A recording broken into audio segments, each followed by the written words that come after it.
अरे माँ जी देखो, अभी बाहर के गई नहीं है। अभी चना के छिलका का चूड़ा उड़ा एकदम मतलब पसार के रख दिली बड़ी माँ जी। अब कहम तो फिर लगिन चिल्लाबे हमरे पे कि तू ही ना कइले बाड़ू कोनो काम आवेला ढंग से। अब हम का करें, हमें कुछ बुझाते नहीं खे। अपन तो गलती कबो ना देवेली, कबो ना। जब कुछ काम ना तो ले दे के हमार नैहर पे चढ़ जाई, बस चढ़ जाइए ना कोनो काम बा उनकरा के। उनकरा से मुंह लगावल हमरा बड़ी अच्छी लागेला कि का पुतहो बानी, पुतहो जैसन रही जाए दी ना कुछ बोलम। लेकिन ना माँ जी तो मुंह में उंगली करे लगी है हमरा के। अब की उंगली करी तो के बर्दाश्त करी, उगल भी नहीं करी।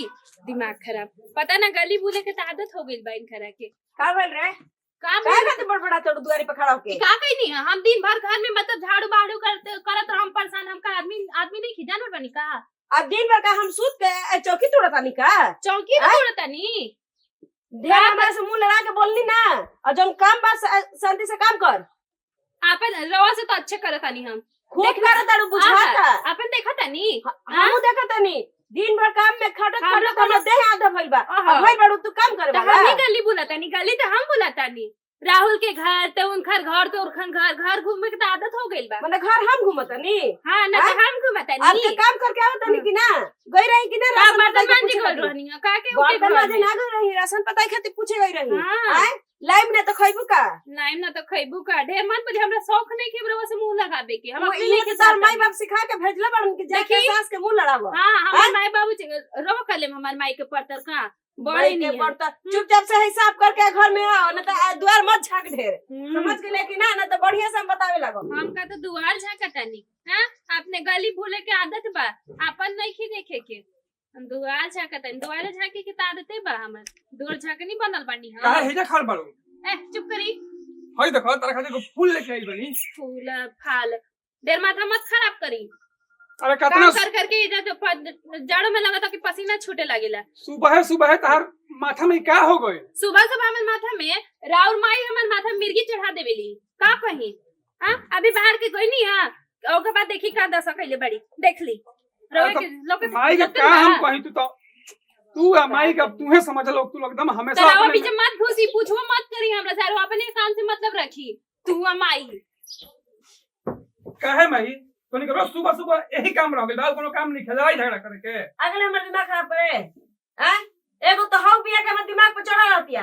आ तो एने सीख के आवत तू हमर कपार पे चढ़ जाता रे। काहे हमेशा तोरे आंख में उगल रहती है? हमर आंख में काहे गड़ी उनसे सब के मुंह लड़ावती है। जब देख तू हमरे के बोलत रे। हैं ओकर तो देखत नहीं किसको। आज लागत है सब कुछ उहे हो गल बे तोर। हैं हम माई है तब कुछ है ना है। आ उहे मेहरारू होकर के माईयो बन जाती है उहे ना। देख माई मेहर के बात नहीं तोनी के लड़ाई कर तो ये से हमरा दिक्कत बा। तका हम पागल कुत्ता कट ले बाकी हम ऐसा ही जाके लड़त रही।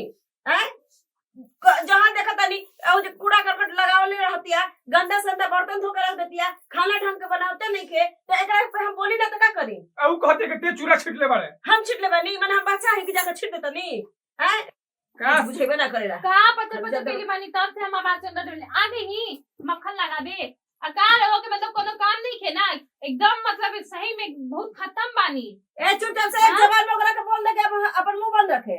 हमरा से बोले की कोशिश मत करे। काहे बियानी तो माई के साथ देखी कि जा घर में लड़ा चलत है। ओहो हमर माई के तो बराबर ना कर बड़ी माई के पक्ष में माई बड़ी। चलो जा अपन जा काम कर ना हमर माई हमर भाई भगाई में आग लगा दी। जैसे वो लगावता नहीं। अरे चुप कर बुसान। रवा चुप करी निकली है जैसे ज्यादा कान पक रहल बा। जो जाके मुंह मेरा बन रहा भागे जैसे। इंडिया पाकिस्तान के मैच देख लेम लेकिन तोहनी के लड़ाई हमरा से बर्दाश्त ना होई। लड़ाई करता नहीं जा। लड़ाई करके बैठल बनी। रवा के मुंह नहीं खे बंद होकर। काहे खातिर बंद होई है? मुंह बंद करके रखी ना बंद होई। हां ई उमर हो गेल बा। उमर हो गई नहीं खेले हम नहीं कान देम। हां बुझ दे तड़ू काम अभी हाँ। तक सुध होगा तड़ू नु बाद में हम देख लेम कतना सुध देव तड़ू। जब ई चौकिया तोड़म नु सरिये ऐसन हो जाई त हम ही तेल लगाई। जा जा ढेर बुरी लगा बात। ढेर आज तक ले छू देलू नु देख लेनी आगे का करबू हम करते बुझाता। रहनी है रवा के चाले सब हाँ। के क्या करी। लोल मांगते नहीं के मुंह लड़ावे में चलल बड़ू हमरा तेल लगावे तारा जैसे कतना आईली लोग तेल लगावे खातिर जा अपन काम करो हटाई जैसे। कितना बना के रख देनी है अभी दाल हो जाए तो खाना तैयारी हो जाए। और जब देखा तब इनखरा के आदत बाइक मतलब नुक्स निकाले के। हां आओ घर में कोनो काहे बात हो? नहीं का खाना बन गइल काहे अभी ले कुकर चढ़ल बा। कुकरे चढ़ल बका सब तरकारी बनेनी है, चटनी बनेनी, चोखा बनेनी, अभी चावल रखनी है, दाल बने वाला बा। अरे तो अभी तक ले करत का रहू सुबह से देखत रही चूल्हे पे बैठल रहो। अब दाल का चाहे हम भोकता नी कि चाहे चाहे हम तू हरी चावल देलुआ तो तू कितना हरी चाय दे देलुआ है माथा खराब। सुनी, आपने बनाई अपने खाई। कच्ची का अपना बनाई अब तू खाई जाए अब थोड़ा देखा होगा सब कुछ के इतना भाषण सुन के हमरा काम करे का आदत नहीं थे। हम नहीं हरे से जिद्दी रहनी है। ज्यादा बनाई अपने खाई अपने भी ना करो। तरह के जीते रहियो ऐसा ता चली ना समझ चली। लो सीधे से बैठ के खाना बनाओ ना बनाई। 2 मिनट के अंदर परोस के निकाल दो 5 मिनट खाना दे जाई बनाई। बड़े भी है झेटा देखाओ तो हमार सूरत तनियो जब देखो तब कोनो बात मतलब कितनो करके धर देवी नी काम हम कितनो अच्छा से तब मतलब इनखरा के एगो नुक्स निकाले के आदत हो जाता। हमू सास देख ले बानी, बहुत देख ले बानी, तब से तो बर्दाश्त न करत रहनी है। पहले मुंह लगात रहनी है का। जब देखो तो हमेशा कुछ न कुछ माथा में दर्द हो जाता है एकदम। का हो आजो घर में महाभारत भइल बा का? आगे आए अरे जाई अपन माई पास जाई। हम बाहर से आवतनी कि चलो घर में तनी आराम करम, तहरा लोग के महाभारत देखे तो लागलो भूख मर जाता। तो ठीक है बनू, जाई अपन माई फिर जाई, हमार माथा मत खराब करी। अरे बहरी सही तनी पानी खाना के पूछ तू जा तनी।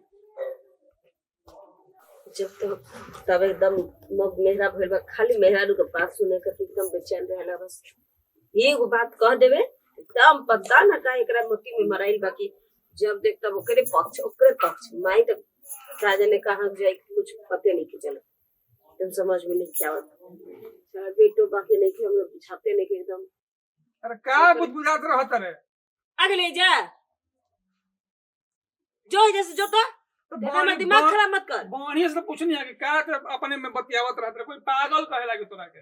का पागल करे आप पागल कहले बिया तो नहीं के बुझात तोरा हैं पागल को के धइले बिया जब देख तो ओकरे पक्ष ले तड़े माई तो कुछ है ही नहीं खई जा कुछ एगो बात कहता नहीं तो तुरंत हमर बात के एकदम वो तो हमको वैल्यू नहीं के दे। तोरा से हम का कहतनी तोरा बारे में कहतनी है ते अब ओकरा बारे में तोनी के का हो गइल बा एक दूसरे में। ओकरे चलते नु हमरा सब गति होता है अब तू बारे के ओकरे पक्ष ले तड़े हमर तो कुछ बातें नहीं के सुनत का हम तो पागल बोरा है कि जे हम बोलत नहीं ओकर सुनत नहीं त ते कहत रे आ तोर सुनत नहीं तो ऊ कहतिया हमरा के माने ते कर सुनी हम तोरा के कैसे का तू हमरा शुरू से नहीं किस देखा कि हम कैसन बानी 4 दिन के आइल उ तोरा सिखावे लगल पढ़ावे लगल अब तू सीखे लगले पढ़े लगले का सिखनी का पढ़नी हमरा तो कुछ बुझाते नहीं के बुझाते नहीं के अभी नहीं के अभी हतना नहीं के बुझात कुछ दिन और रुक जाओ उहो ना बुझाई समझ जाओ।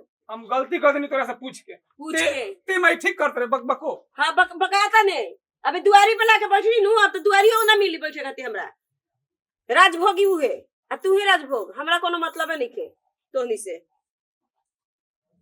जब देख तब कपार पे चढ़ के बोलती है बाप रे तावे एकर बर्दाश्त नहीं होगी ताव कहाँ जाता है एकर एकदम से परेशान हो गई बानी।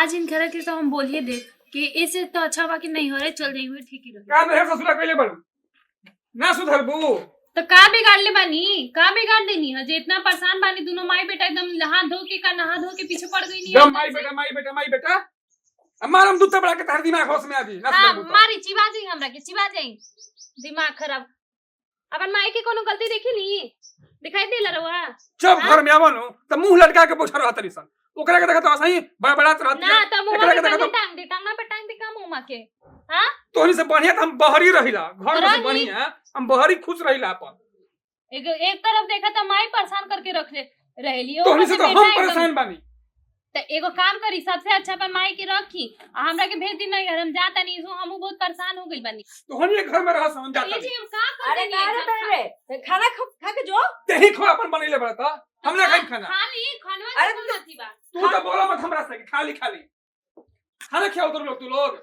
इतना खियावत नहीं लोग इतना हमरा के पैर के रख लोग घर में खासम तोहनी के स्टोरे चल के हम भूखे चल गए हां शर्म नहीं के लगत माई बन के बैठल बड़ुए जा सबके जड़ त हम ही बानी अपन गलती कभी देवे नहीं रहुआ कहबो ना हमर गलती कोची बा हाँ। बेटा के खाए खातिर पूछ देनी हमर गलती हो गई सुनी ना बहुत बड़ काम ना कइनी है हमरो के थी दुख बा कि हां हमर मरद बिना खइले गइल तोरा तो खूब दुख बा हाँ। हमरा बुझाता हम तो उठा के कबो देखे नहीं कि भीतरी घुसलन त हम मुंह बंद कर देवनी लेकिन भन भन आवे लगे हाँ अरे रउए तो हाथ हमार बनावत बेटा हो तो रहनी। हम ना ओकरा से बतियाई बना बोलब त का तू बोलबू माई बन के।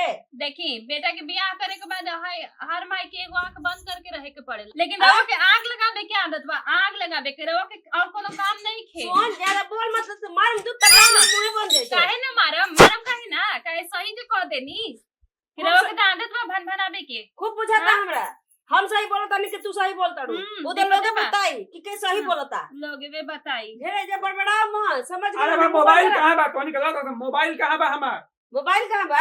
इहे रख ले कहीं। रुक आ गेले नु, हम खाना निकाल के देता नहीं, तू खा ले। खा के तब सुन, निकली। खाना हमरा खाइम तोर। अरे हम निकाल के देता नी, हम देता नहीं, तू बैठ। अब मोबाइल कहां बा देख, खोज के दे दो, हम देते नहीं कर खाना। तो हनी के खाना तो हनिए के बनावसन आ तू हनिए खासन दादा हम खाना। अरे ई का बोलियन, हम देता नी नु, हम देता नी। ते बोल मत अम्मा के बोलते सब मार देखते बड़ा सुन, सीधा ठीक हो जाए। चुपचाप से रहता। अरे वाह, अब ते हमरा के ई तो हमरा के मारहू लगलन, त रवा खुश हो जाई, खुश होई ना। काय खातिर तुम बनाता नी? सुन ज्यादा मुंह मत लड़ा। एक खाली कह दे नु, जब देख चपड़ चपड़ बोलला इतना बढ़िया ना हो। तनी पतो के बसे में रहे के माई 2 मिनट चुप रह बे। हमरा आज तक ई ना पता चलल कि तोहनी के लड़ाई होला का है, का बात के लेके लड़ाई झगड़ा कर लो सब। ए जी कोनो बात है, बहुत बड़का बात नहीं खे, लेकिन हम कितनो काम तो देखते बानी, हम कितनो काम अगर करके रख देता नहीं तो माँ जी की आदत बा कि कमी निकाले के, और कमी निकाली नहीं कि ना ये ऐसे ना वो ऐसे होई। खानो बना देम त ऐसे ना ऐसे बनेले बाड़ू, ये हमरा के ठीक नहीं खेलागत, नमक बा ई बा सब तो रवो तो उहे खाना न खाता माई हाँ? जब तू आ, मुंह सुन लड़ाई लिया बताई एगो हम बात। मुंह लड़ाई। अब एगो बात सुन, रवा खा के ना गईनी, उहो इल्जाम हमरे पे लागल। आपन ई मतलब हमेशा इनकरा के भन भनावे के आदत हो गइल बा। इधर से देख रहल बानी, हमहू तो पहले मुंह नहीं खेला तो रही जानते बानी। हाँ तो मुंह काहे आदमी लगावेला कि अगर सास पुतह के मुंह में उंगली करी तो के ना उंगली बताई, और गलत कहता नहीं तो मारी दू था। अरे देख माई ते ये जब मुंह लड़ावतिया ते लड़ावत तबे नहीं लड़ावतिया मुंह तो लड़ाई ते ना हो। अब हमरो समझ में आवता, सही बात बा। जब हम बोली ला तबे नु इहो बोले ले। जान तो ऐसन का बा हम एती बिया नु राजन बो। हां आ देखिला के अपन पतोहिया पे चढ़ा रहेले। आए जब देखो तब हमहू सोचनी कि काजे नहीं हमारे बस में रही, लेकिन बात तो सही भाई, काम तो बढ़िया करे। लड़ाई लगैला से लड़ाई कइला से बस में ना रही। दोसर के घर के देखा देखी ना करे के चाहिए माँ जी। हम कैसे रहत रहनी है रउआ साथ पहले तो रउआ जानते बानी। जा दे बहू, अभियो से हम समझ गईनी कि अपन घर में अगर शांति चाहिए तो ढेर बहु लोग के पीछे पीछे ना रहे के चाहिए। यही से जा दो, अभियो से हम माफी मांगो तनी भाई कि अब हम अरे घर रउआ हमनी पे पाप मत लगाई माफी लेके, लेकिन हाँ देखा देखी मत करी। कौन बूढ़ी का अब से घर में लड़ाई ना होई, ना हो, अब ना होई। तबे हम खाना खाइम। हाँ चल चल चल के खा ले। अब हम कलह ना करम, हम बना देने से हम कहता नहीं कि हम कलह ना करम घर में। ना ना बस बोलम अब बेटा ऐसे के। ना होई चल, तो चल, कुछ ठीक ना बा। बोलम माँ जी। चल तो हमने खाना खा जाता नहीं जा, हाँ। लेकिन हई लोग का आशीर्वाद ले लवल जाओ।